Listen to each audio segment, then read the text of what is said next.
ہو گیا حضور یہ دیکھیں میں اتنی کھجوریں لے آیا، میں آپ کے لیے اتنی کھجوریں لے آیا۔ سرکار صلی اللہ تعالیٰ علیہ وآلہ وسلم غیب دان نبی سب جانتے ہوئے پوچھتے ہیں یہ کیسے لائے ہو، کیا ہوا؟ بتایا یا رسول اللہ ایک ڈور کے بدلے ایک کھجور، تو میں صبح سے پانی پا رہا ہوں، چھالے ہیں، تھکاوٹ ہے، تھکن ہے، لیکن حضور میں بڑا راضی ہوں، میں بڑا خوش ہوں، میرے پاس بہت سی کھجوریں ہیں۔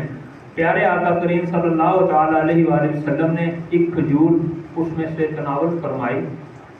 رو پڑے۔ حضور صلی اللہ تعالیٰ علیہ وآلہ وسلم کی آنکھوں میں آنسو آ گئے، پوچھنے لگے کہ یار یہ تو بتا کہ یہ سارا کچھ تو نے کیوں کیا ہے؟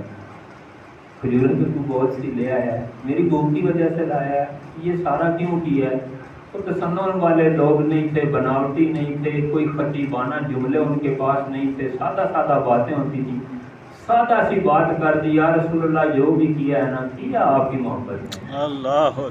یا رسول اللہ آپ کی محبت میں ہی لگا رہا ہوں، پانی بھرتا رہا ہوں، ایک ایک کھجور کٹھی کرتا رہا ہوں تو آپ کی بارگاہ میں لے آیا ہوں۔ یہ آپ دیکھیں، اس سے سمجھیں اس بات، یہ مجھے یہ واقعہ بیان کرنے کا مقصد یہ تھا کہ آپ کے سامنے یہ چیزیں آئیں، آپ ذرا سمجھیں کہ حضور کی محبت میں خود کو مشقت میں ڈالنا کیسا ہے۔ آج اگر کسی مدرسے سے، کسی مسجد سے، کسی ممبر سے دین کے لیے کچھ مانگا جاتا ہے، ہم اگر 50 دیتے ہیں تو پیچھے ہمارے پاس کچھ نہ کچھ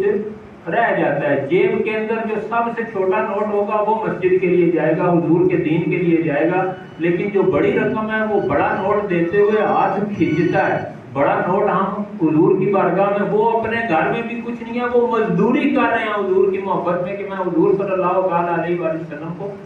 کھانا پیش کر سکوں۔ تو کہتے ہیں نا کہ